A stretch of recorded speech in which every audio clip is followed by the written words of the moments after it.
our Zoom connections, but the CIC meeting of Monday, January 3rd, 2022 is called to order, and Happy New Year, everybody. Dennis, would you please call the roll? Yes. From Eliville, Carla Laws. Here. Dee Dee. Here. For Kanema, Linda, are you there? Here. I'm here, of course. From Caulfield, John Keys. Here. No Gaffney Lane. Hazel Grove's inactive.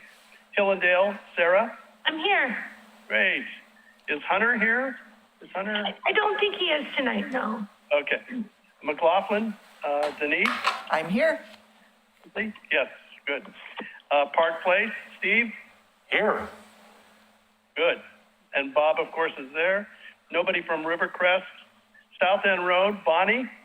Yes, I'm here. Great. No rep from Tower Vista, and Two Rivers is inactive. I think that's our cast of characters. Bob?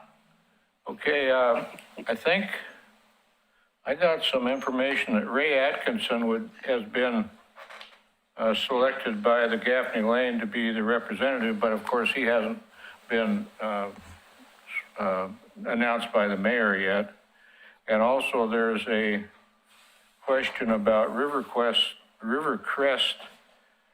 Miles Tatch may be the representative from them. So we're hoping that they get the proper information from their neighborhood association into Christina so she can get it to the mayor and she can appoint these people.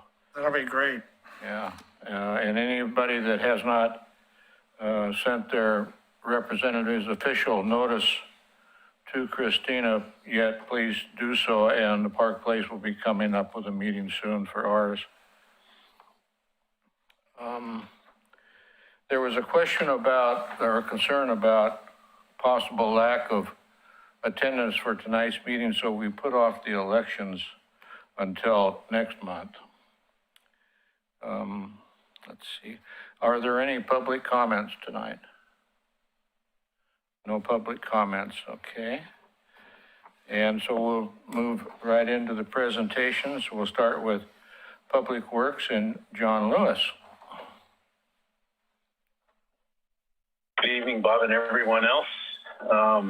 Let's see, I'm going to play with my screen here a little bit and see if I can't share the screen. It looks like Christina's allowed that to happen, so thank you for that, Christina.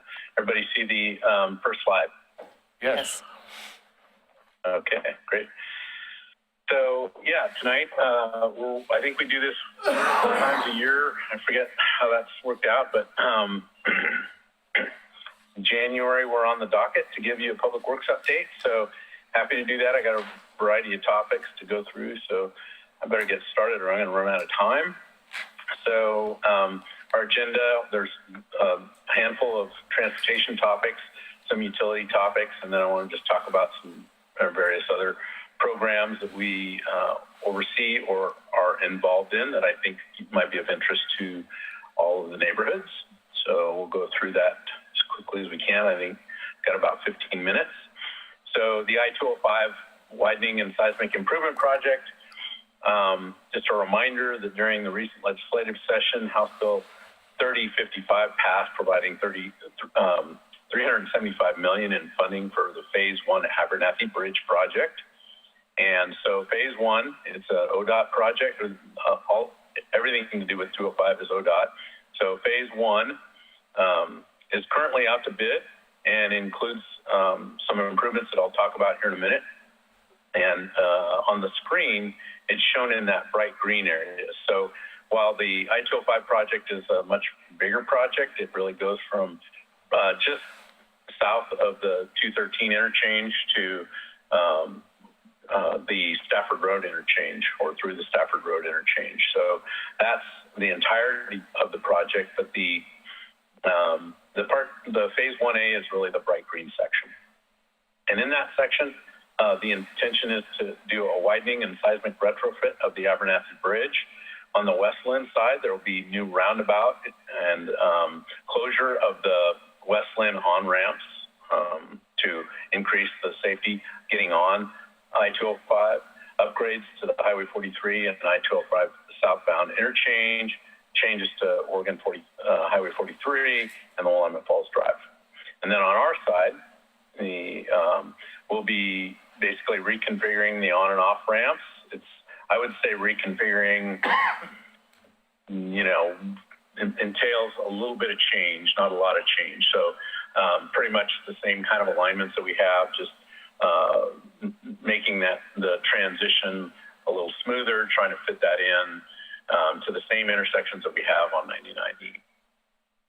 And then we also expect to see some construction of some sound walls near the Cove Apartments and a retaining wall along the Main Street extension. So the project, as I said, is out to bid, went out to bid in December. They're using what they call a qualifications and price method of award. So there's a technical component of that that's due in February 2022, and then a price component that's due in March of 2022, and construction scheduled to begin this summer. So they've done some of this already, but there was some early tree removal that happened back in November. But there's more tree removal to happen, mostly along that area. As you drive southbound on 205 and you're looking over to the Cove Apartments, there's there's quite a few trees along there. There's a lot of those trees that will be removed that they've yet to remove.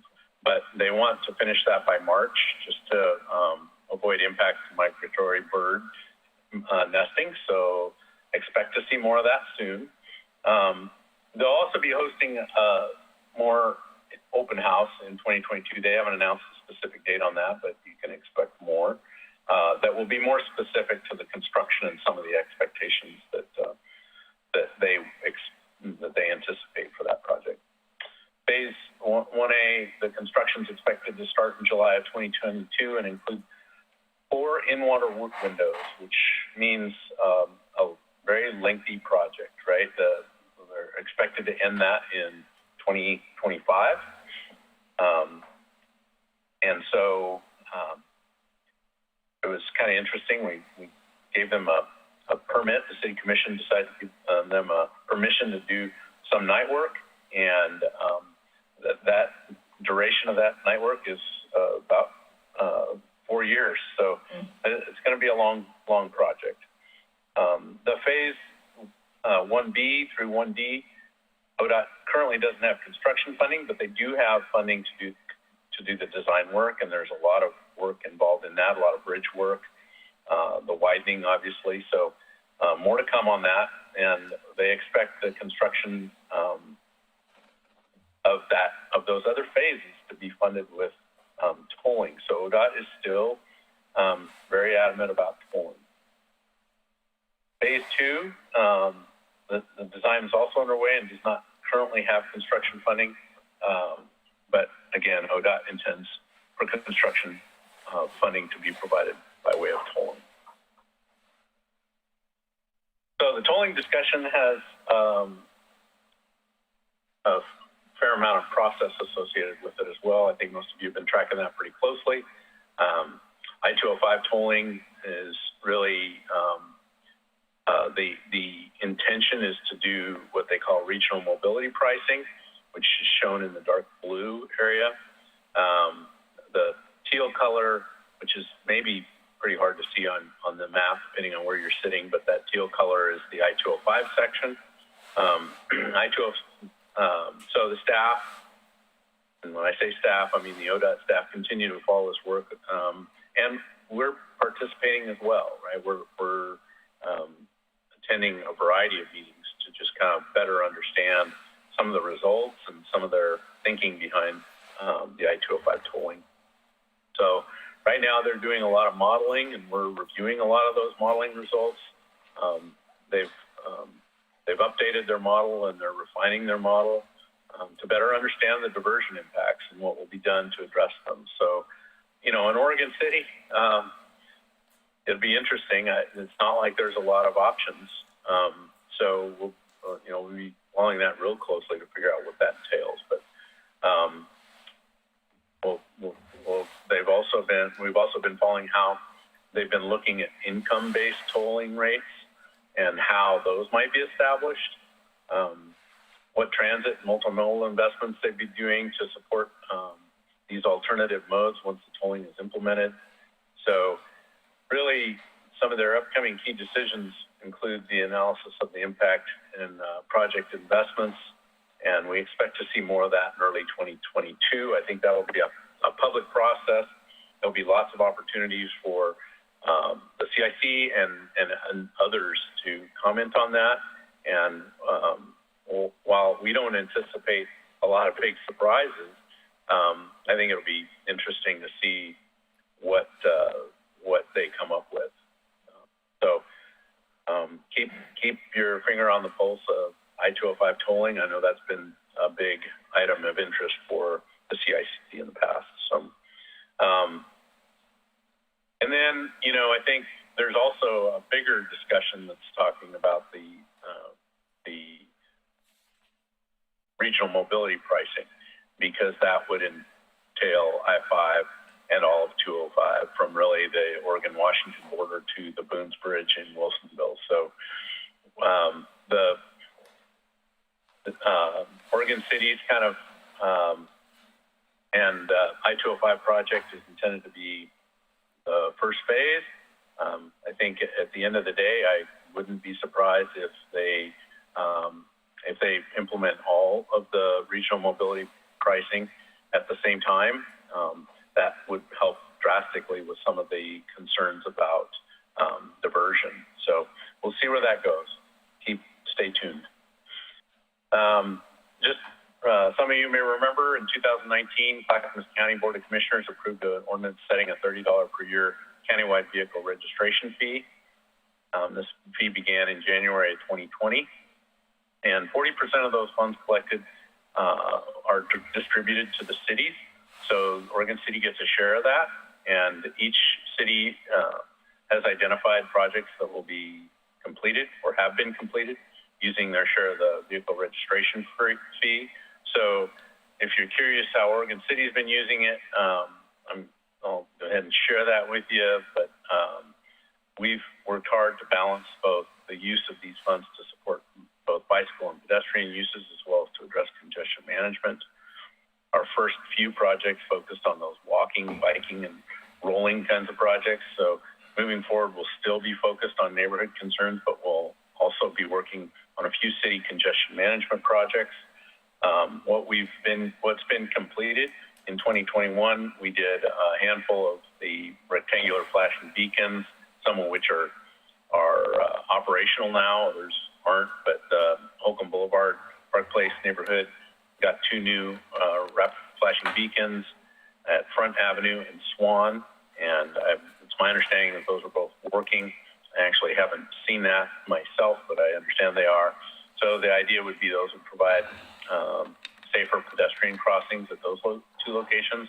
There's also a location on Lynn Avenue at Williams Street near Gardner Middle School, and so this project is really intended to help get students across that intersection in a safer fashion.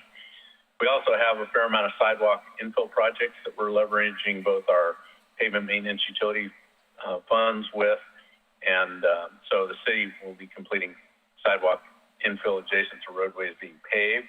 We did some on 8th Street and John Adams Street. Upcoming projects, we want to do more around the Gardner Middle School. So next summer, we're proposing to not only pave the streets, but also find areas where we can put in sidewalks and just make getting to and from the middle school much easier for pedestrians. And then on Highway 213 and Beaver Creek Road, the westbound right turn lane, that would be if you're headed from Beaver Creek in kind of on the county side or the high school side, traveling westbound, that right turn lane onto Highway 213. This project would address congestion management at this very busy intersection, and the project will convert the existing yield turn lane into a free flow movement and include an acceleration lane on the Highway 213. It's So that project's one that's identified for use of these vehicle registration fees. And then we're going to see, we're basically going to finish all the city's traffic signal upgrades. That's a bigger project, countywide transportation system management and operations grant that will be paired with some of these vehicle registration fees. So new signal controllers, signal interconnect, those kind of things will be done, which should make most of our intersections that much more efficient. And really, so without the vehicle registration fees, none of these projects would have been accomplished. So we feel like we've done a good job of putting that money to good use, and we will continue to. Malala Avenue, let's see. So the Malala Avenue project is generally wrapped up. Well, I guess, first of all, thank you for your patience on putting up with 2 years of construction. That was a long project. A lot of work was done, a lot of utility work and underground work that folks don't remember, but a lot of that work was done. We think the improvements look great and have provided a lot safer areas for pedestrians and bicyclists. Still the same travel lane configurations, better signalization, obviously, and better striping. You may have seen a few remaining correction items, and we're working with the contractor to get those completed through the spring. There's definitely some landscaping work that we didn't get completed this fall. And we've also got the rapid flashing beacons. We've been waiting on equipment, really, and so it's part of the supply chain problem that we've been seeing, and so we're waiting for new equipment to arrive. So we hope that will be installed by the end of January. Those are the main things that are yet to be completed. The city commissions completed one reading, and they're about to complete the second reading of the Park Place Urbanization Plan. Really, the goal of the plan is to determine how best to finish out a mixture of areas designed and built to what at the time was really a county road, rural road standard. And so this Park Place Urbanization Plan really focuses on some of those areas that are much older in the neighborhood as opposed to what's new in the neighborhood. Anything that would be new in the neighborhood would meet today's design standards, but a lot of the stuff in the Park Place area doesn't have that kind of isn't anywhere near that. And so, but at the same time, the folks that live there would like to have safe sidewalks and bike lanes and on-street parking, those kind of things. So we went through this neighborhood survey, and presentations were completed. We got a lot of feedback on that. We're trying to balance really what, we've got in a lot of areas existing curb-to-curb development in Park Place. And so trying to establish a plan so that when neighboring development happens or redevelopment happens, we have a plan to be able to apply. And so if funding comes available for things like sidewalk infill, we know we've got better pricing estimates for that. And we also have a little better understanding of what the neighborhood felt were prioritizations. And then, we also looked at road cross sections. So how wide the lanes are, whether or not there's a bike lane on it, whether or not there's a sidewalk with a planter strip or just a sidewalk or no sidewalk. We went through quite a few iterations of what we thought made sense and what the neighborhood thought made sense, and tried to pull all that together in this Park Place Urbanization Plan. So City Commission approved the first reading. We spent a fair amount of time in work sessions with both the Planning Commission and the City Commission. So the first reading of the ordinance was in December, and we'll be hearing the second reading of the ordinance on January 5th, a couple days from now. Another new program for Oregon City is the Sidewalk Replacement Assistance Program. This came out of, we've got sidewalk problems all over Oregon City, but they really kind of came to a head in 2021 in the in the Park Place neighborhood, and there was just so so many conflicts between the tree roots and the sidewalks. And so this commission was pretty aggressive about pursuing solutions for property owners for that, between both the sidewalk repair needs and topics that still forthcoming is how to deal with the street trees. But the goal was to address replacement of sidewalk panels that were lifted by street tree roots, and in doing so, prevent the trip hazards that come with those sidewalk lifts. So that's the intention. It's a new program that would apply to really all the sidewalks in the city. It's a test program, a 12-month test program. I don't envision it stopping at the end of 12 months, but I think there may be some adjustment to it. But for now, the City Commission's authorized a $200,000 program to work with property owners on getting their sidewalk panels that have been lifted by tree roots repaired. It is an annual program, so that $200,000 would apply, moving forward, unless the commission decides to make a change there. But it's an assistance program. So the idea is if a property owner has one of these kind of conditions and wants to deal with it, that they could apply for a grant. The commission landed on a $600 per panel, and that would include removal of the panel and the roots underneath it and replacement with a new panel. So we're trying to make it fairly simple. They do still want some pricing from your contractor, so we can do a better job at tracking the real costs associated with that. By the way, I guess I should say it's up to $600 per panel. So if you can get it done for less, that's good for the city.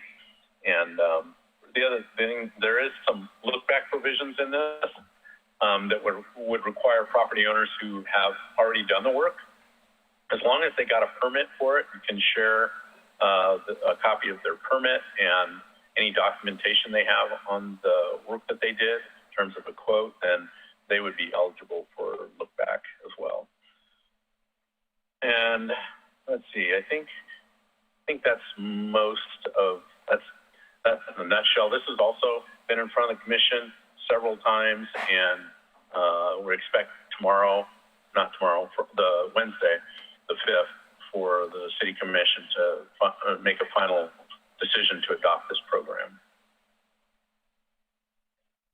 For those of you that live in the McLaughlin neighborhood, there's a street behind the hospital called Trillium Park Drive. It's been in a landslide status for a long time. There's been a home that was condemned there, and the roadway has been out of commission and blocked for a couple of years now. So that area was developed in 1998, and it includes a fill across basically a canyon there. And they filled the area in, and then they built Trillium Park Drive on top of it. And we've since found, our history on this goes back to 2006, where we found ground movement occurring. And in 2017, after some pretty heavy rains, ground moved, water line, all the utilities in there got damaged. So it's been closed for all this time. And in the meantime, we've been working to kind of find options. It's very expensive. So we've since either abandoned utilities or moved the utilities. And just this past year, we relocated the sewer outside the slide zone. And now we're moving forward with the design work on, instead of the through connection, we worked hard to try to get a through connection. And just based on the geotechnical analysis that went along with that, it was determined not to necessarily try to put a roadway through there, but instead look at an alternative that includes a neighborhood pathway. So these pictures, the pathway in this is shown right through here. So it would provide emergency access if needed, but it would mostly feel a little bit more like a pedestrian walking path. And this slide kind of denotes where that pathway would, you would enter on one side and then on the other side as well. So this is just a graphic, but it was, our goal was to kind of balance our budget when we looked at the price to really kind of fix this. It was both, there was some risks associated with that, and it was very, very costly. So again, trying to balance all of our needs across the city, we decided to go with a compromise there. So it still impacts the existing trees, and it has the potential, if we do it right, to enhance the natural resource area. It will eliminate the road closures and barricades that we have there now, and finish it off in the right way. So just utility updates. So this is really for Rivercrest. So the Rivercrest neighborhood is where we're starting with our sewer I&I program, and that project is bid. Contractors soon to start that one. The first project is going to be more of what we call kind of a trenchless construction project, where they will be doing most of their work without having to do a lot of digging, although they still dig up the laterals, but or most of the laterals. But they'll be lining the existing pipelines, and the lines shown in blue kind of depict that. And then we'll come back with another project that will do a lot more open excavation, or what we call pipe bursting, but that'll still require a fair amount of open excavation. So a lot of work going on in the Rivercrest neighborhood in the next couple of years. This pipelining project begins soon, very soon, and we expect to complete that by the end of the summer. And then the other project, which is this pipe bursting project, it's again scheduled to happen this summer, so they'll probably overlap one another. But and so it's going to be impactful to that neighborhood. But at the end of the day, there will be new sewers, at least in the public right-of-way. We won't include work on private property, other than maybe some TV inspection. They may need access just to, put cleanouts in what a lot of people would think is their front yard or their property, but it may be in the public right-of-way. So sometimes the public right-of-way lines go quite a ways beyond the curb line, so it may feel like they're in your yard. And I guess you'd be right, just knowing that it's partly public right-of-way. As far as water goes, this slide is one that you've seen before. I just wanted to remind you, we're still working with Clackamas River Water on boundary changes. So right now there's a lot of CRW boundary that's inside the city that's not served by CRW anymore, but we never went through the process to de-annex that area. So we will be doing that, and it really includes properties in 5 neighborhoods, including the Hazel Grove, Westling Farms, Tower Vista, Hillendale, Gaffney Lane, and Caulfield. So there will be public information shared about that. But the reality of it is if you're not being served by Clackamas River Water, you really shouldn't be in their boundary. And the city missed an opportunity. City and CRW missed an opportunity to withdraw that back in the day when they were when the transition originally happened. So we're going back to clean that up. And then just a reminder that the City Commission also adopted SDCs that increase for the water side of things. So for a single-family home, that increase will go to $9,374 for any new single-family home, and that was effective on July 1st. The other water piece that most of you probably are tracking pretty well was we had 2 measures out in the November election. Measure 3-576, which was the borrowing measure, and Measure 3-578, which is the water rate increase measure. The borrowing measure passed. The water rate increase measure did not. So we're trying to, at this point in time, kind of put our finger on how that works. We're fortunate in that at the same time as all this was going on, we were applying for a loan program through the federal government for water infrastructure. It's called the Water Infrastructure Finance and Innovation Act. And we sent we sent in a letter of interest And we just recently got notice of what they call a selection notification letter for up to a little over $12 million in loan. So we're trying to figure out what to do with that. We do think our estimates were pretty conservative when we were looking at rate increases, and we've also received a variety of, we've received what we call ARPA funds. That was some funding that came out of the federal government as well, and we understand some of that money can be used for match or to help pay down this federal loan debt. So we're looking at scenarios right now to figure out what kind of capital programming we can use and whether we can take advantage of this the terms of these federal water loans. The reason why they're so attractive is because the lending rates are extremely low and the payback timelines are extremely favorable. So we think it's a good thing. We hope the commission will think it's a good thing. We're going to share that information with them in February. So look for more information on that in the future. Stormwater, again, in July, the City Commission adopted new stormwater SDCs. They increased a really pretty small amount, but compared to some of our other SDCs. But just a reminder, these SDCs are one-time fees imposed on new developments at the time of the development. So it's really that new development buy-in to the system that they pay, and it's really intended to recover a fair share of the cost of the system capacity needed to serve that growth. So system development charges provide a means for growth to pay for growth. We also have new monthly rates that were also adopted, and the current monthly rate for residential unit is $10.86, beginning on January 1st.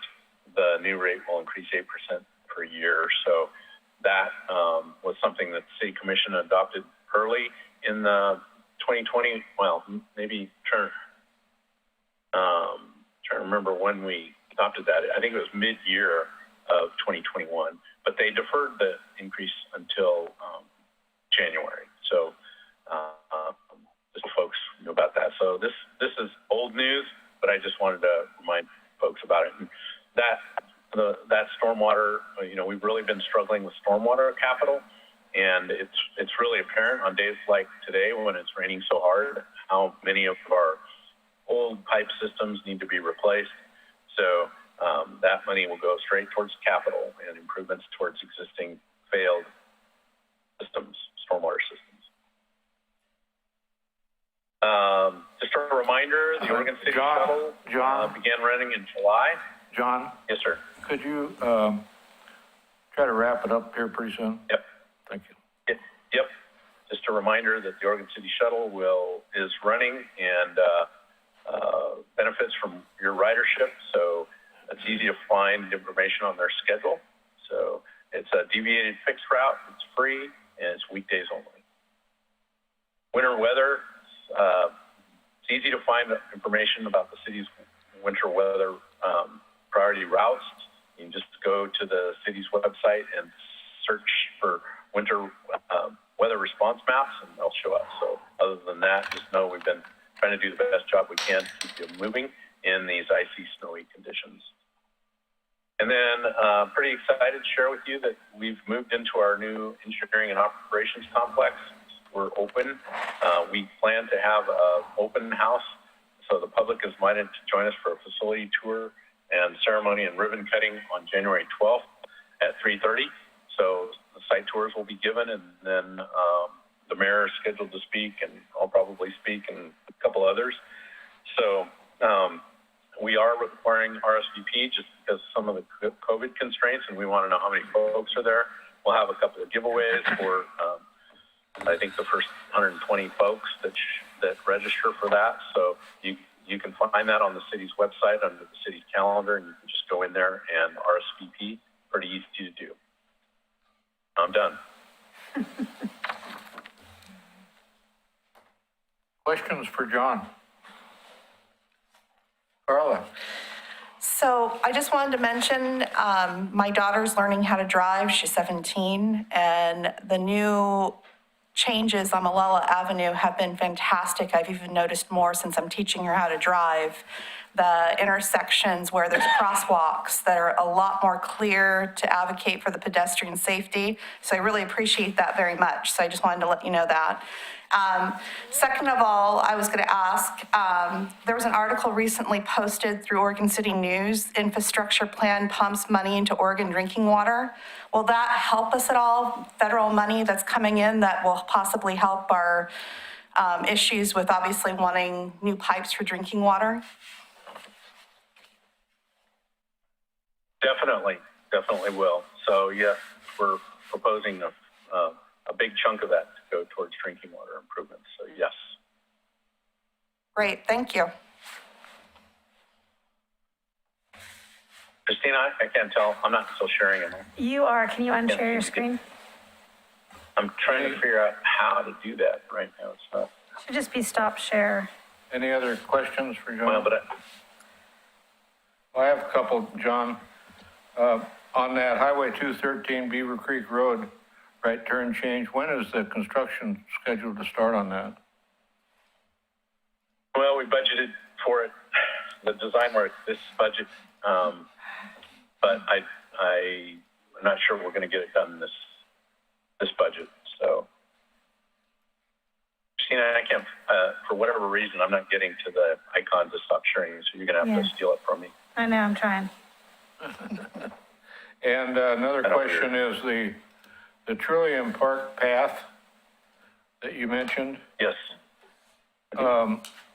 It seems to me that that's kind of a waste of time. That's still going to be, I mean, a waste of money. That's still going to be subject to landslides itself, won't it? Yeah, but I think we'll be able to do a lot to mitigate that and to repair that. So it is a costly project. I think if you live in the neighborhood, you'd feel a little differently about it, Bob. Okay, I can relate to that. Any other questions of John? If you're out there in Zoom land and you want a question, the screen isn't working, so just hop in here and tell us. What do you guys see? Okay, thank you, John. That was very informative today. Our next subject There we is go. mitigation funding with Jerry Herman. Come on up, Jerry. Can everyone see the yellow presentation? On Zoom, can you see the yellow presentation? Mitigation projects underway, yeah. Okay, Yes, we can see it. great.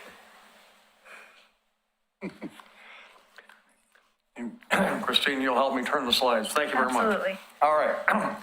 Thank you for letting me come and speak to you. It was back in May that Jerry, you can remove your mask You while sure? you're speaking, yeah. Okay, thank you Easier to very much. understand you that way. Back in May, I came and talked to you folks about the opportunities this city has and other cities had taken advantage of when in the Portland Harbor construction took place, when activities were happening over more than half a century, impacts occurred, some of them having to do with World War II, chemical production and other things. And so the Lower Harbor Trust Fund was established way back when, about 20 years ago, to try to deal with this, to get people to contribute towards a fund that would solve some environmental problems that occurred on their subject sites, whether they were public sites or whether they were private utilities or they were private operations. Port of Portland as an example. That trust fund built up quite a bit of money over time, and many of those people felt that it was more cost effective for them, yes, solve their problems of having caused impacts to the environment, but also they wanted to use their land. So then Governor Kitzhaber, this is way back when, got a really good idea going, let's make other funds like these funds available to other areas, all the way to Willamette Falls. So cities including Milwaukee, especially Gladstone, Lake Oswego to a point, and Westland have taken advantage of this. And it was back in 2016 that I and others started raising this question, along with John Lewis and others, that perhaps the city would like to participate in this, including the developer of Clackamas Cove at that time. So what I'm going to do is give you an update of what's going on because the city is now involved in a mitigation effort with Clackamas Cove. And my purpose tonight is give you an update of what's happened since I talked to you in May. Your support helped get the city and the staff moving forward to become participants like the cities I just mentioned. The second slide there shows you a bunch of blotches of color and so forth. Really, the blotches of color have the blue is water and the red are potential sites. Everything around the two rivers, from the falls down to the Clackamas River, are areas that are suitable for mitigation if they're chosen. And if the city and its residents feel that the investment should occur. The investments in the case of Gladstone, I'll talk about for just a second, included rehabbing Meldrum Bar Park, building 35 acres of new built environments there. I said built environments, constructed environments, fishing areas and so forth along Doll Beach, improvements in wetlands that were actually constructed right below the 99E bridge on the Gladstone side. We have the same kind of opportunities here. If you look at this diagram for a minute, we have, of course, we have the, Clackamas Park corridor, which is going under a master plan at this time. I wrote Kendall Reed, Director of Community Services, and said, here's your opportunity. In the master planning that you're going to do for the park, if the design team thinks about attributes that will attract people, wildlife, and put the two together, there's some significant funding that could help really make improvements in Clackamas Park. Clackamas Cove, you know about, has water quality issues. I'll talk about that more. There's a big blotch of red there. That's the landfill.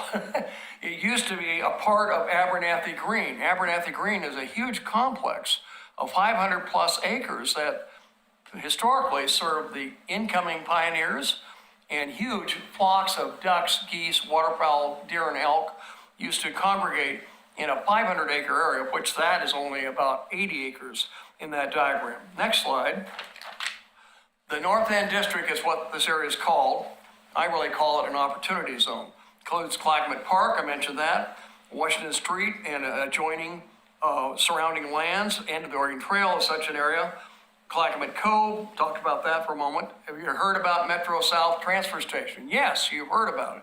Do you know there's a wetland area that was built by law when that facility was built there that has 2,000 feet of trails, interpretive signage, and things of that nature? The so-called jug handle, I wish we could rename that. Sounds like a brewery operation, but maybe I'm wrong. The jug handle solved major transportation connections in that area, but it had to build 12 acres of wetlands as a mitigation requirement when those works were done on Highway 213, bridge crossings and so forth. So these are all areas that I felt in the past that we should look at, and you all agreed, and you sent a letter, the city and the staff agreed. A new one I want to talk to you about now is Abernathy Green Restoration. And I'll talk about that as we go through. Abernathy Green Restoration, yes. Okay, take a look at these two images here. These are improvements that Gladstone got at their parks. And we're talking about 30-some acres of improvements have occurred. How does this work? Design teams come in that represent the mitigation fund. If the city is willing to make available those public lands, or a private developer can do this too, a portion of his private development lands, they'll look and assess and determine what can be done to create some values for people and wildlife. And if it all passes muster, the mitigation bank, which is the fund I've been talking about, not just the Lower Harbor Trust Fund, but others, will kick in and make possible those improvements. In Gladstone, Doll Beach, Meldrum Bar, and Slough. The Slough is a big mess. There's now a beautiful area there. Even their boat ramp, which had terrible turbidity and siltation problems, could not even be used because these professionals were involved in helping Gladstone with their improvements. It turns out that the people that never grant dredging permits decided, well, we think Gladstone's doing a good job. State Lands Division, U.S. Army Corps of Engineers, Oregon Department of Fish and Wildlife, that's at least 3 of 5 I could name, agreed to let that dredging occur. They got a brand new boat ramp, they got brand new docks, and so forth because of that. Next slide is Clackamas Cove. This is a design that I worked on with some other people in the past. You know, the area at Clackamas Cove's mouth is where there's a big rock bar. And some have said, oh my gosh, if we clean that rock bar out or even adjust it, it's just gonna fill in again. 52 years ago, there was no rock bar there. It's taken 52 years for that rock bar to assemble itself.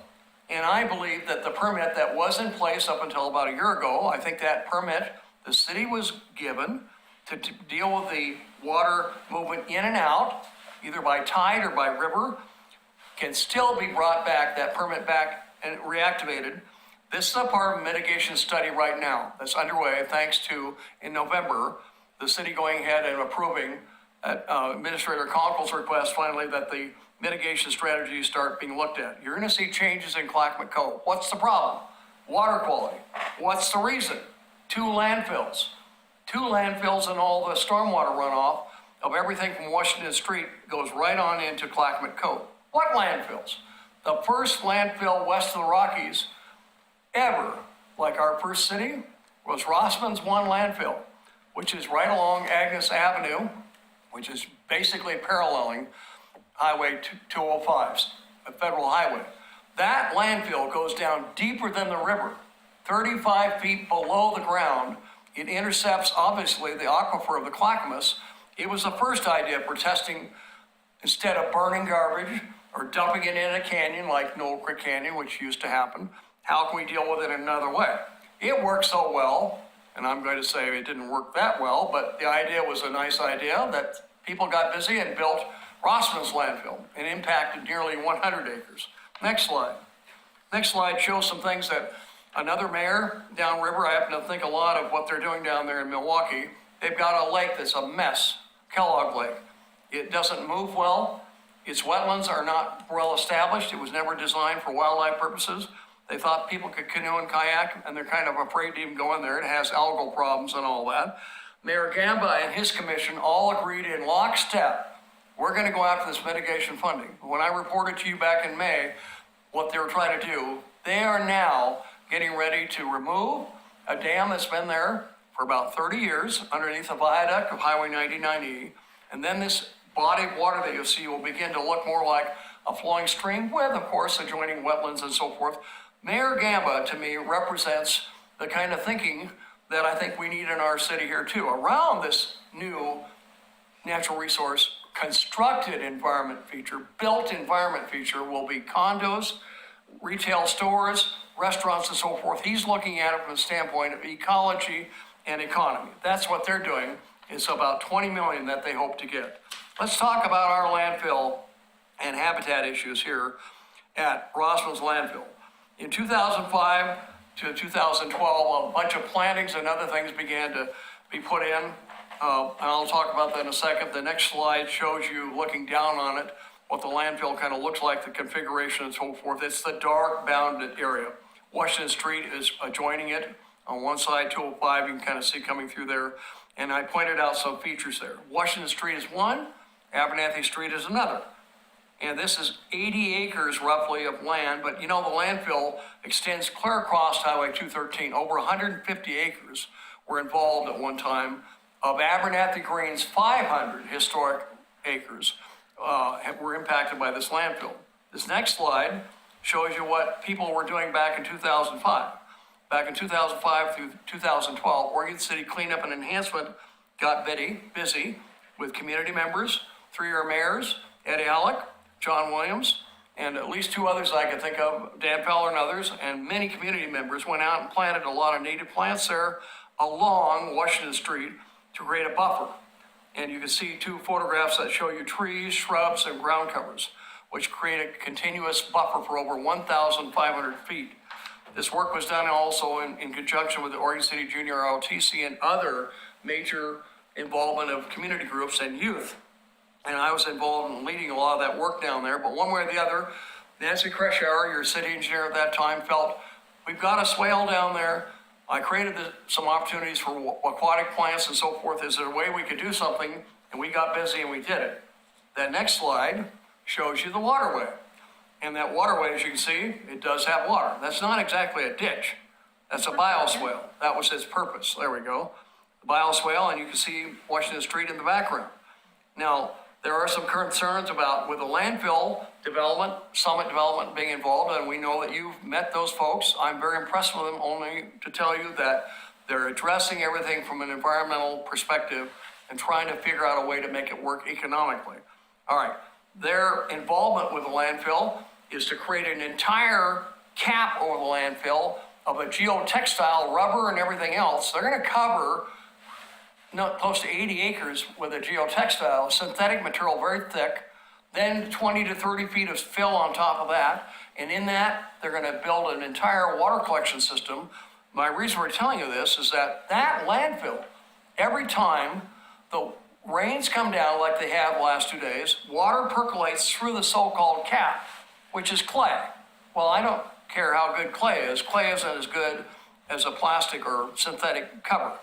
Then the rivers come up beneath it, as they will. By this Friday, the river will be up to river level 32. It will be over the parking lot of Sportcraft Marina parking lot. It'll be all the way into, of course, Clackamas Park, the area where the RV park is and so forth. When that movement of water comes up, the water table comes up to 2 rivers, the Clackamas and the Willamette. Rossman's 1, the one I told you about, the first one, and Rossman's 2, this one gets saturated. That movement back and forth, constant leaching, is contributing to water quality issues in Clackamas Cove and certainly throughout the whole area. Well, this bioswale and other things were at least thought of as contributing efforts to try to make a difference. All right, what's in that bioswale? Well, flowering rose, huge mounds. Rabbits love it. Maybe they like it because some of those rabbits are white, because they're white blooming plants. Next to them are Douglas spirea, pink, and then various currants of different types, lots of blooming material, and finally, various types of flowering dogwood shrubs. Pink and yellow and red dogwoods, flowering dogwoods are the substrate in that area. And the next slide shows you what's along Abernathy Street. Abernathy, again, is down farther, down where the old county buildings were and so forth. That's on the south end of the landfill. That corridor is about 800 feet long, and at the same time we were planning in 2005 to 2012 or thereafter, Washington Street, we went in and planted conifers. John Williams is very proud of planting a whole bunch of western red cedar, mountain hemlock, and other things, and you can see them on the left here. And you can also see them in the bottom photograph here, and you can see, of course, Abernathy Road. Why am I showing this? Because there's a consideration that needs to be given. We're trying to, of course, work with the city's traffic master plan. Abernathy is considered a minor arterial, which means it has to have certain width factors. Right now, it's 60 feet wide. It might require another 10 feet per side to make it brought up to the standards of the landfill development that might be occurring. There's still room to do that and save those trees. What about Washington Street? It needs to be about 110 feet wide as a major arterial. It's 90 feet right now. What we're trying to say here is that we're trying to make sure that you know about these resource areas because they're important. The next slide talks about a couple more adjacent areas. I'll be real quick here. Metro Wetland. Tonight you were supposed to hear a presentation from Metro, I thought. Maybe you still will. That wetland was built as a requirement when they filled part of Abernathy Green. They filled about 40 acres to build that transfer station. It was opened in 1993 and is operated continuously till now. And there was also a need, we felt, for some screening. The city had, next slide, a problem with debris. The next slide shows you, Sorry, what am I slide? going to? We're looking at this one here. Okay, sorry, back to this Okay, one. no problem, I'm sorry. I'm trying to be quick about this, all right. Shows you the metro wetland on the left, interpretive signage and benches and things of that nature. And on the right-hand side shows you what I call Oregon City's newest mountain. I had a name for this mountain, but I won't use it tonight. That's okay. One way or the other, this mountain, we felt, there was a lot of debris down there. Huge amounts of concrete and other construction materials that we felt the city was going to have a hard time removing. So we proposed under Oregon City Cleanup and Enhancement to cover that. And Martin Montalvo, I understand his wife is going to be on staff here soon, or is, Martin Montalvo, the operations manager at that time, and John Lewis. We all got together and tried to figure out a way to cover this. You bring in the soil, we'll bring in the youth and other people, and we'll vegetate it. It's 15 feet tall by 300 feet long, and it serves as a big buffer right there along Washington Street, so you don't have to look at junk. It's a nice screening element, and by the way, it provides a really good parking area for the Metro staff that park their cars. About 40 cars a day park behind it. You can't hardly even see them because of that mount. All right. So the city's traffic concerns are foremost in our mind too, but so is the vegetated values there and the bioswale that was created. We're hoping that there can be a win-win solution. Summit Development, developers I've mentioned to you, want a win-win as well. And they also would like to see opportunities where they could portray the values of Abernathy Green. 500 acres was affected, of which at least 150 of that had to do with landfill issues. Couldn't we have certain aspects of Abernathy Green retained, such as the bioswales we've talked about and so forth? This last thing, my question to you folks, because you helped us before, are we willing to reduce the impact? There's a letter here for you to look at.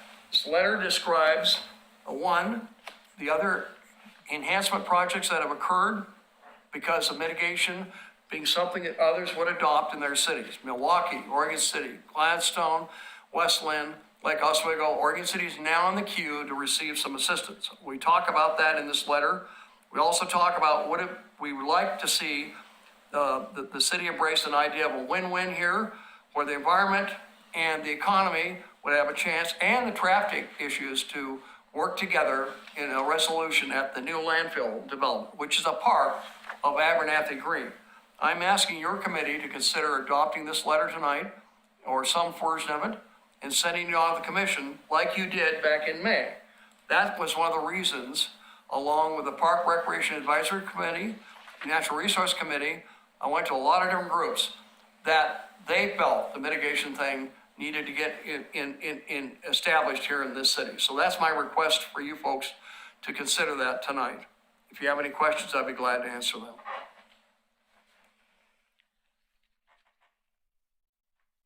Sir, you mentioned a Metro South Transportation Trail. There's some kind of trail back there? There is a trail in that wetland area. I'll be honest with you, it was built a long time ago, and when I was developing the Environmental Learning Center at the college, that was one of our projects, was to make that into a public area, and we did that. And then there was quite a bit of time where Metro, running a transfer station, their number one deal is working with garbage and refuse and recycling. They just didn't take the time to keep it maintained like it should be. Carlotta Carlette, the predecessor to Christine Newman, our counselor now, Carlotta, myself, John Lewis, and others met down there to try to figure out what do we do to get this area to look better. It's a mess. With debris piles were there, which are now covered up and part of the mountain I mentioned to you. So I feel that those elements, like the wetland, even the hill, the bioswale along the edge of Washington Street, etc., these all serve as gateway elements to make the city a more attractive area. The North District is not just a North District, it's a real opportunity area for beauty and enhancement and economy. Hope you can help us with that letter. I'll address that in a minute. I'll ask for other questions first. Any other? I have a question.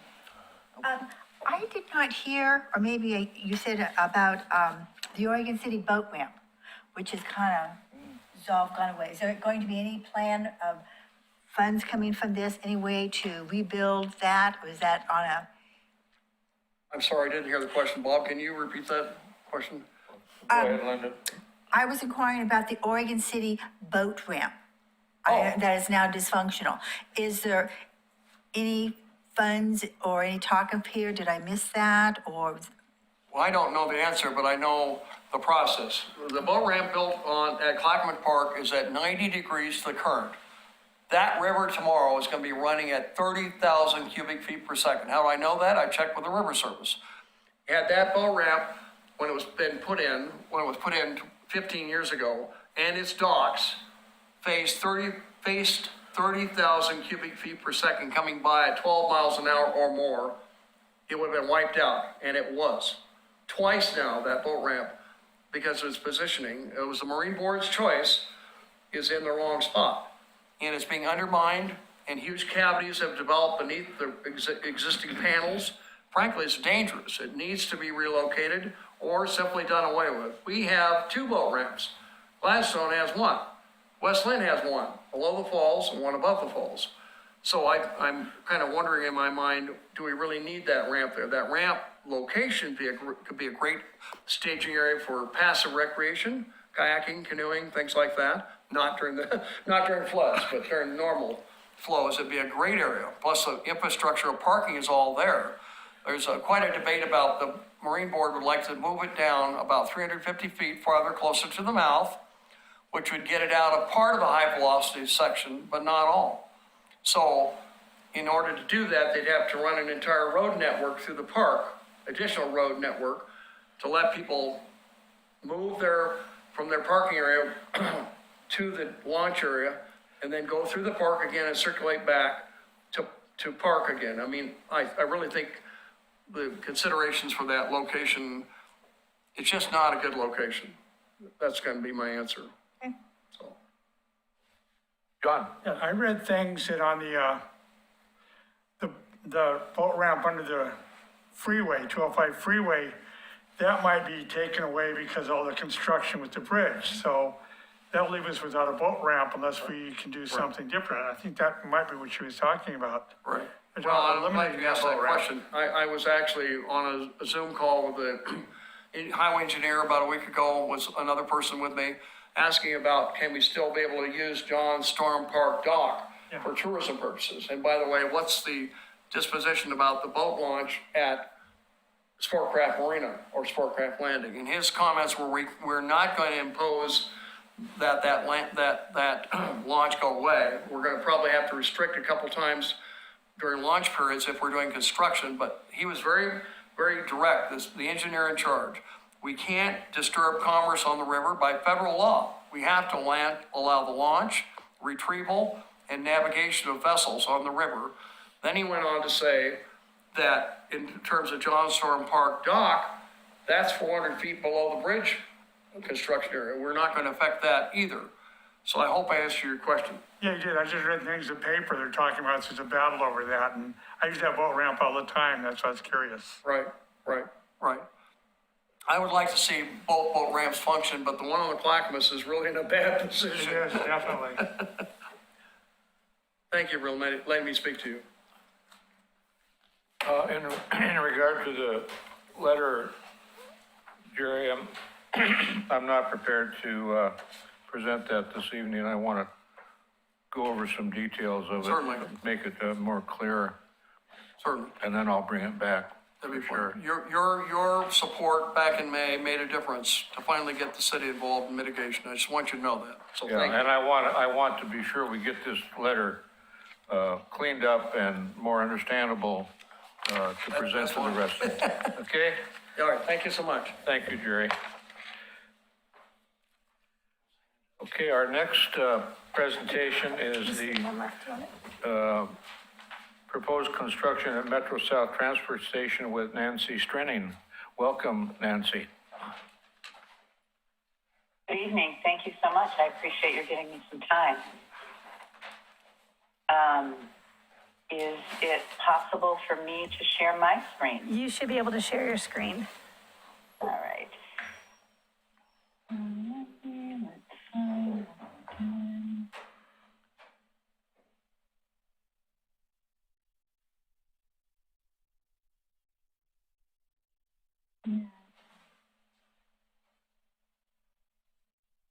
There we go. Well, thanks so much for letting me come and check in with you all. I'm not here to talk about what Jerry was just talking about, which is our wetland area that is part of our retention pond. We are contemplating making some improvements there, mainly for the safety of our employees that have to go and test the water samples. But what I'm here to talk to you guys about tonight is another project that is going through design review with Oregon City. And we had our pre-application meeting a couple of months ago now, and one of the requirements is that we come and speak with you So I want to fill you in on what we're up to there. As all of you know, probably better than I do, I'm relatively new to Metro and new to the transfer station projects. About a year ago, the guy that knew everything about everything retired, and I'm trying to fill his shoes and pick up a few projects. I primarily have been working downtown with Portland Center for the Performing Arts. So I'm going from the Schnitzer to the transfer station, but I'm giving it a go.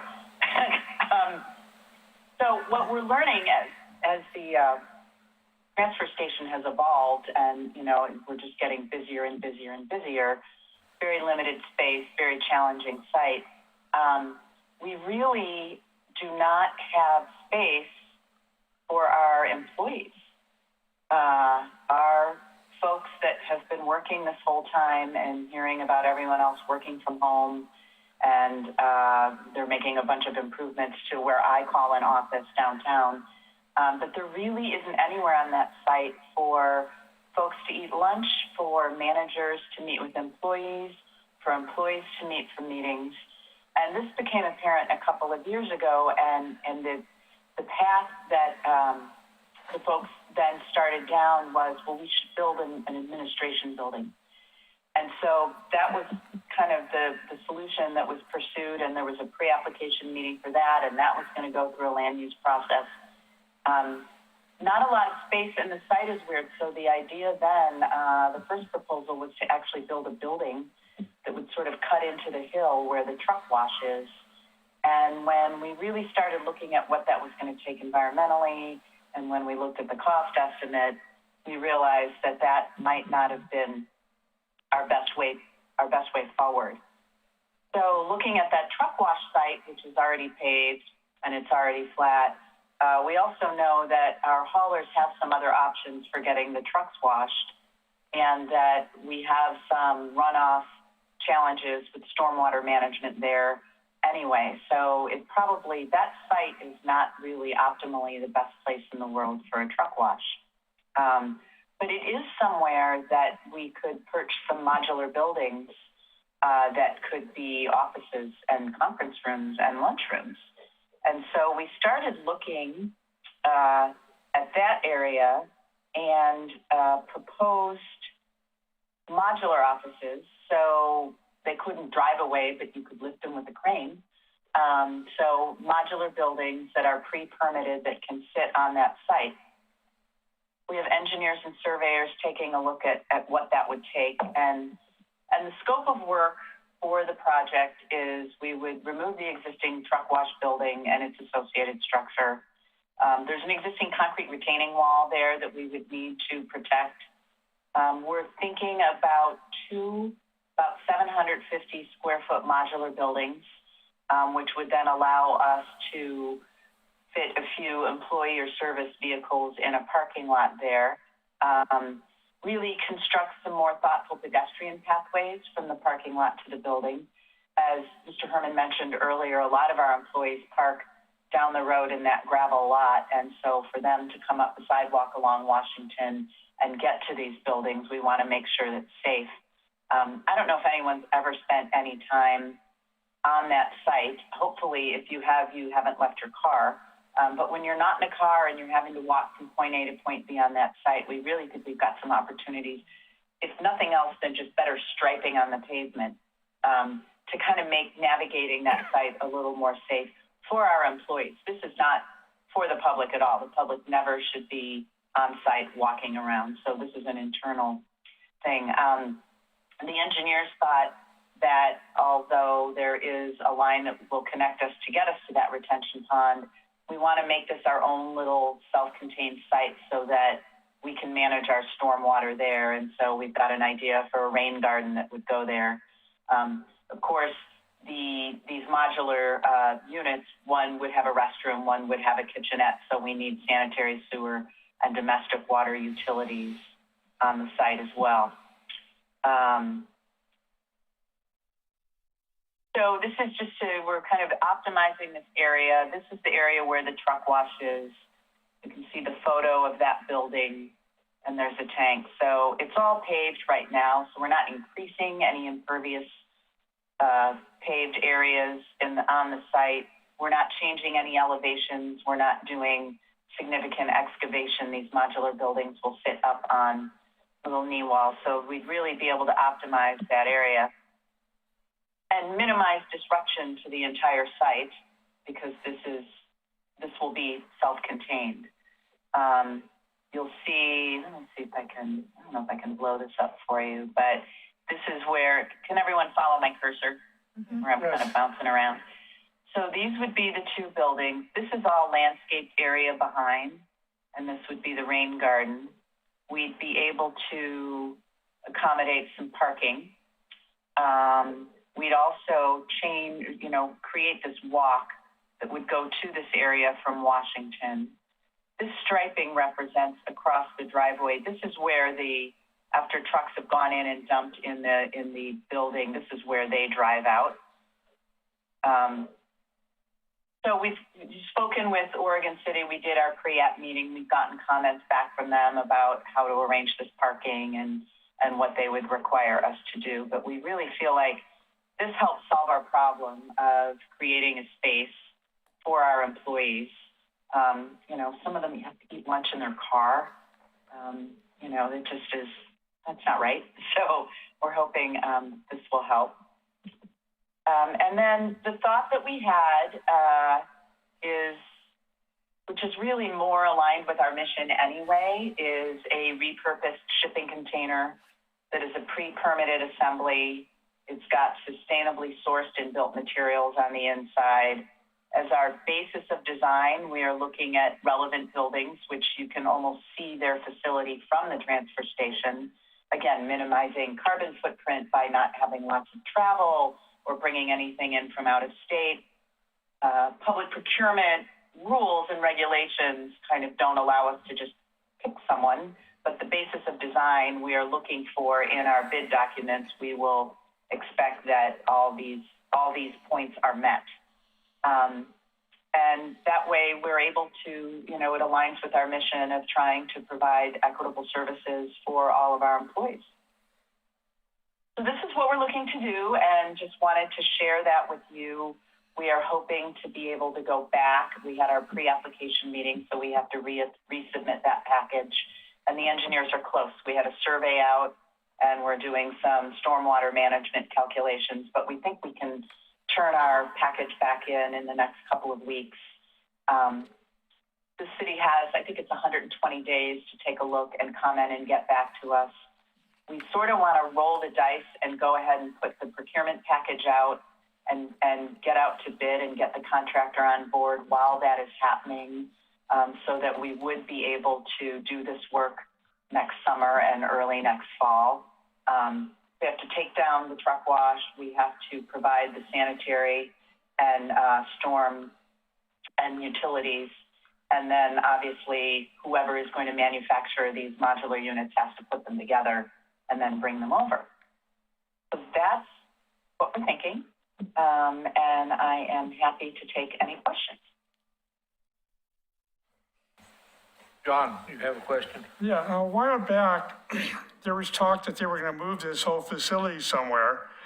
And a lot of people in the area are hoping they might leave this one open in the same process opening another one. So the way you're talking, it sounds like they're going to leave this one open even if they start another one somewhere else. Is that true? I think that, and I can't speak for that level of management and planning. Here's what I do know. I do know that there was a site that they looked at and it was going to be really problematic to build on. And in the process of approving or eventually not approving that site, it was along Jennifer Street. The bigger question became, we really need to look regionally at what all of our waste transfer, our waste infrastructure is. So that study has kicked off. So there is a team that's looking at that, and that's going to take a minute. So we don't have any plans in the immediate or even short-term future to go anywhere. Otherwise, we wouldn't, we are going to be there long enough that we do need to be able to provide a good work environment for our employees.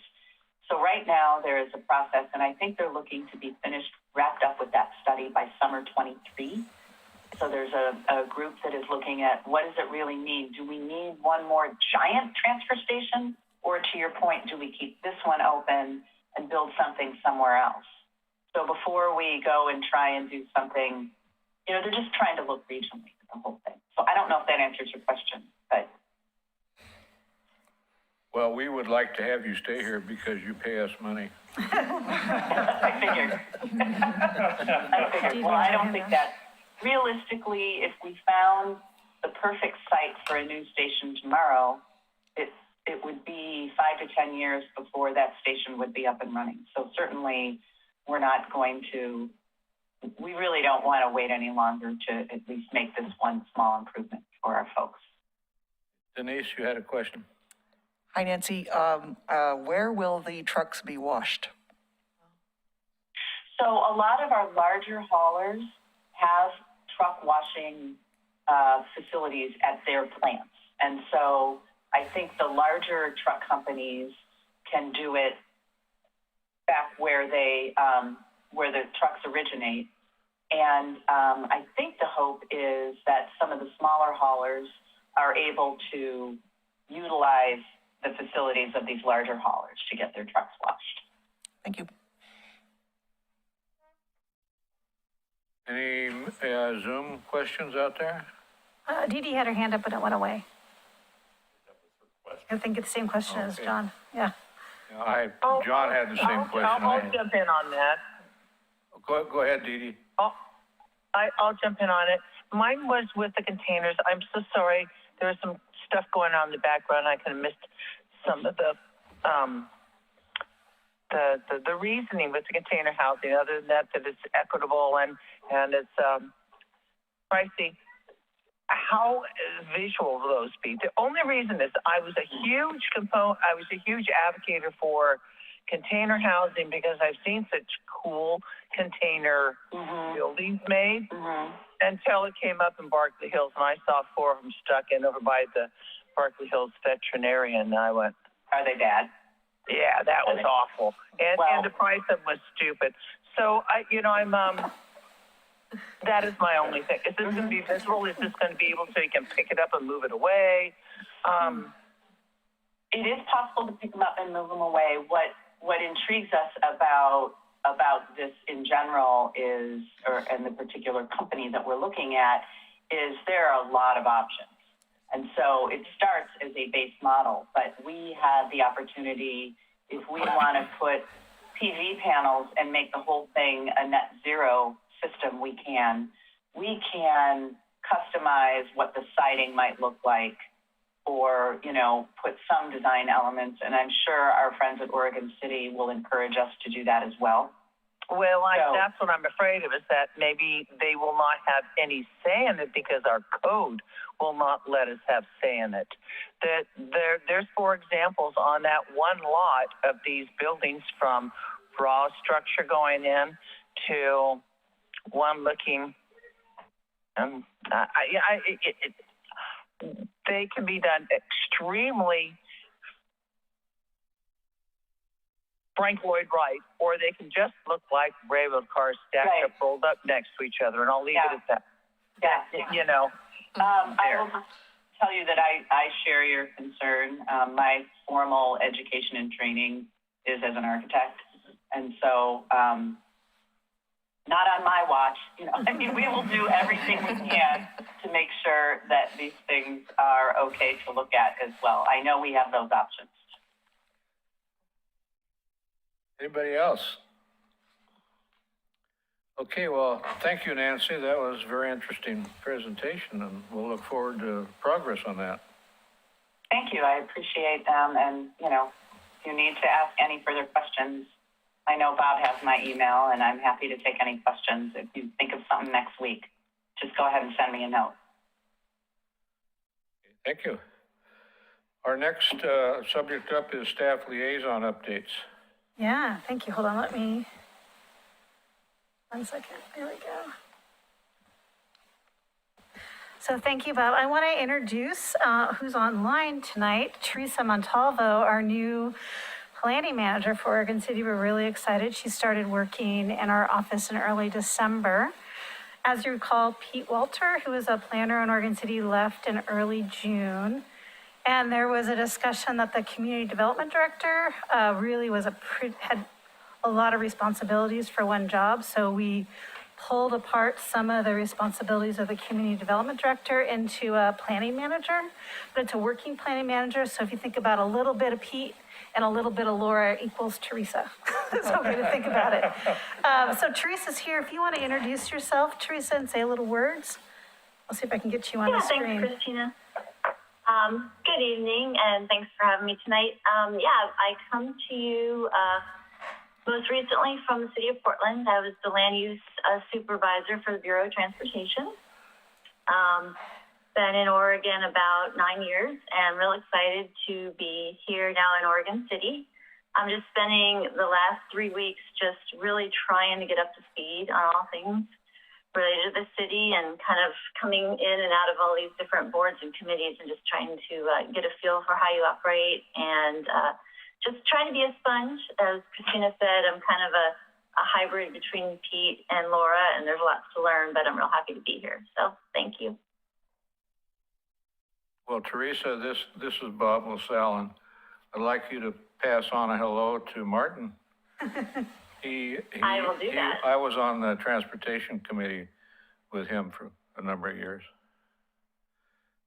I will be certain to do that. Thank you. Yeah. All right. I'm going to go back. Sorry, just 1 second.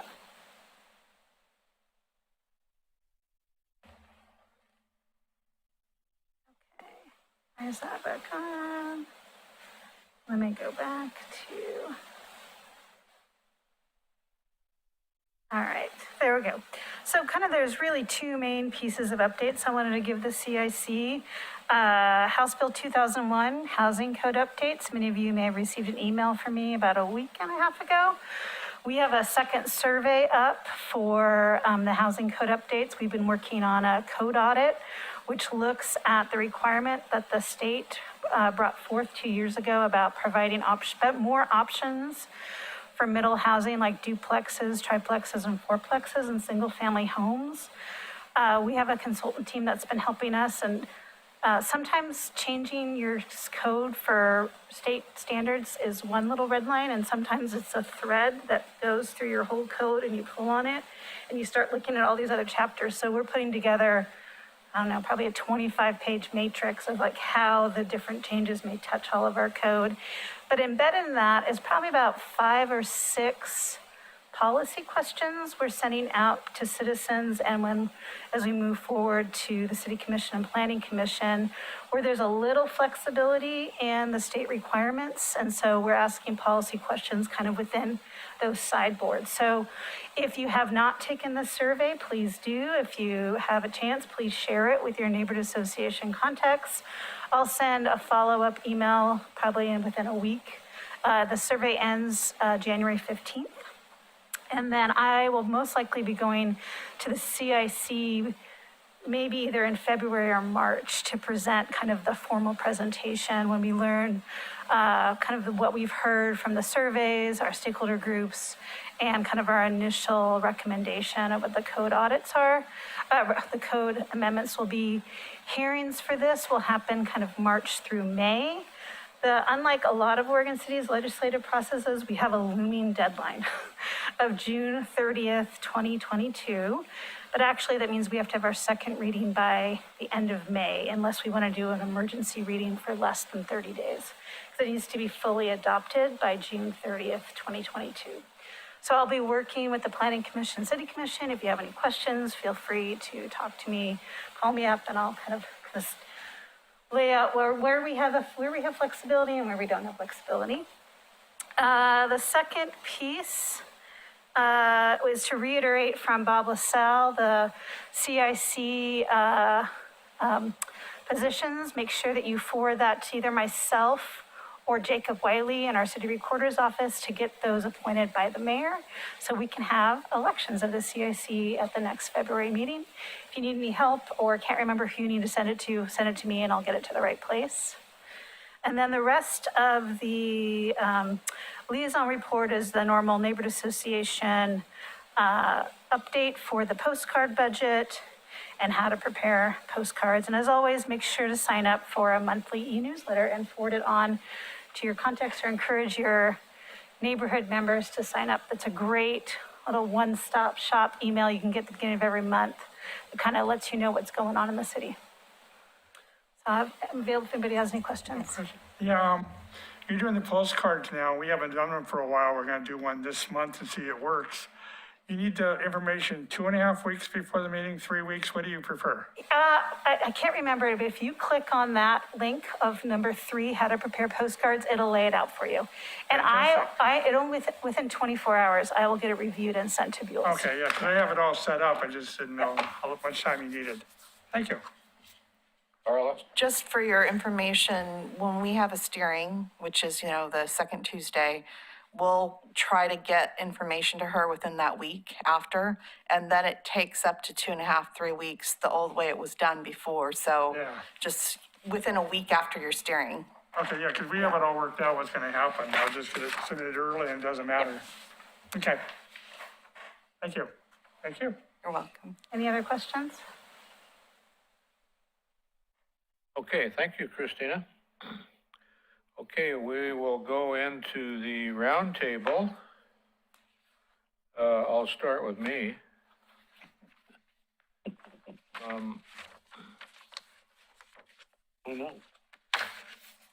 I'm being appointed to the Planning Commission.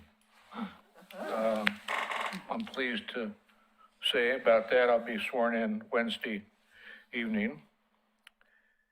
And remember, next month, we'll be having a presentation from the Grand Ronde tribe, which I'm personally looking forward to. That should be pretty interesting. I'm giving them extra time, like I think I told you that before. Okay, let's see here.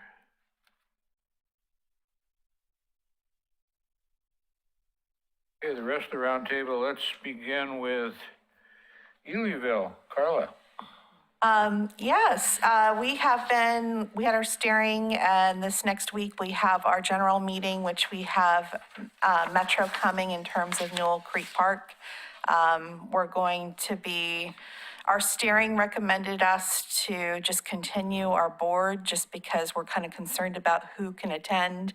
And with the new variant of the coronavirus, we're nervous that people would more likely join virtually, which then it's very hard to take a vote and do that legitimately and more anonymously to where someone isn't identified as, maybe having a problem.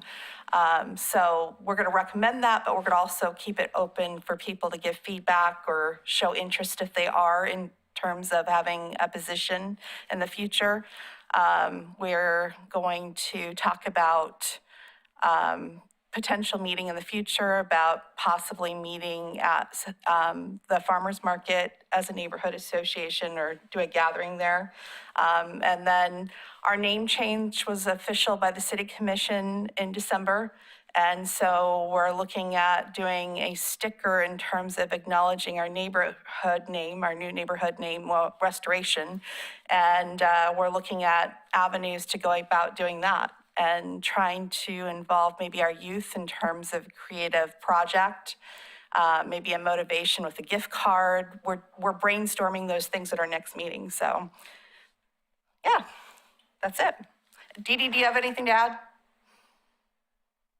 Not really. You cleared that. That's pretty much been our whole total involvement. But I look forward to our next meeting. If I'll be there, me, I'm on vacation. I'm sorry, guys. Thank you. Okay, next would be Kanema, Linda. Kanema has its steering committee this month, and we'll be preparing the agenda and getting things ready for our February meeting. Anything else, Dennis? I can't think of anything. Okay, John with Caulfield.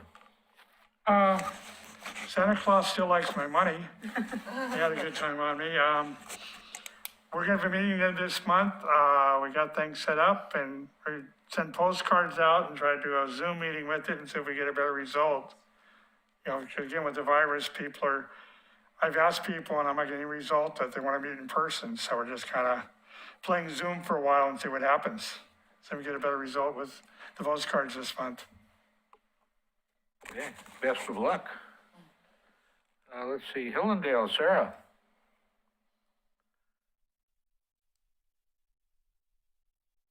There we go. Well, hello. Let's see, we have our meeting, our general meeting tomorrow, and we've been joining forces with Tower Vista since both of us are trying to regroup and get our communities up and running again. One thing that the Hillendale side at least has been working on is trying to brainstorm ways that we can reach such a large neighborhood. I think it's the largest in Oregon City.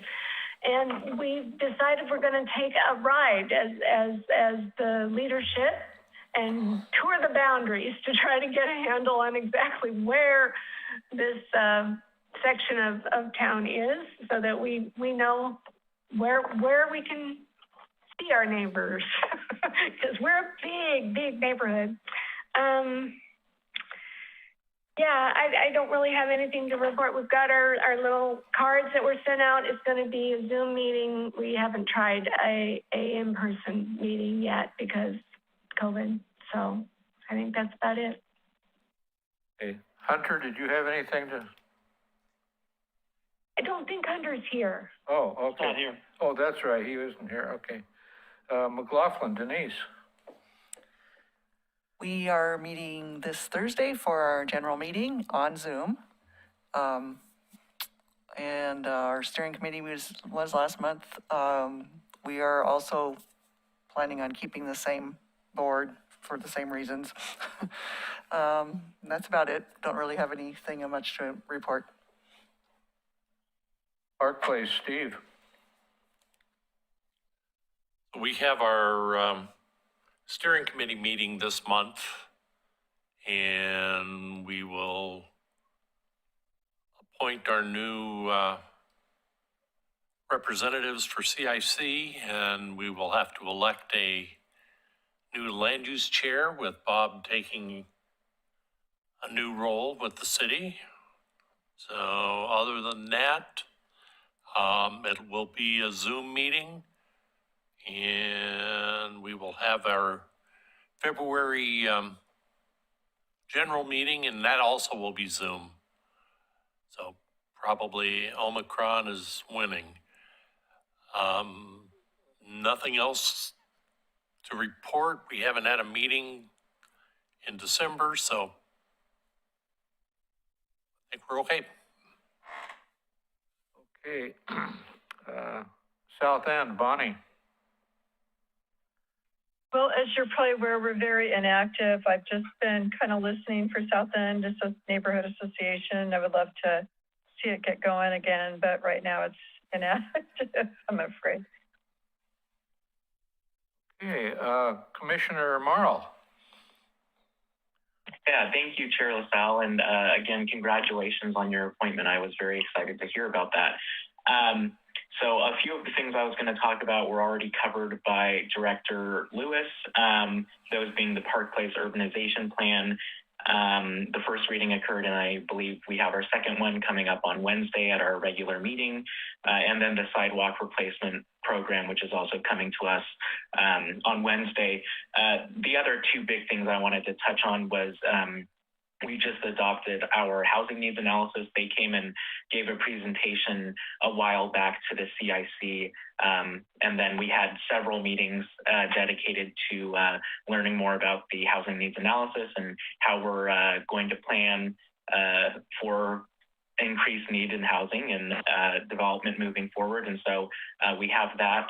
And then the other thing is on the 28th of December, I believe it was, we had a special meeting. It was very short notice, and it was a very short meeting because we decided to enter into a settlement with these opioid companies And so the city will be receiving about $490,000 for opioid remediation programs. And so, yeah, we ended up deciding that we wanted to sign on to this settlement. And I'm really looking forward to seeing how we're going to be helping out that epidemic across this entire nation. And so we'll be having a work session about that in the coming year to figure out how we want to spend that money. Thank you. Commissioner McGriff, are you still with us? Okay, I guess not. Does anybody else have anything for the good of the order, as they say? Denise. So if you've ever wondered what the 12 days of Christmas stand for, you can come to Madison between 3rd and 4th.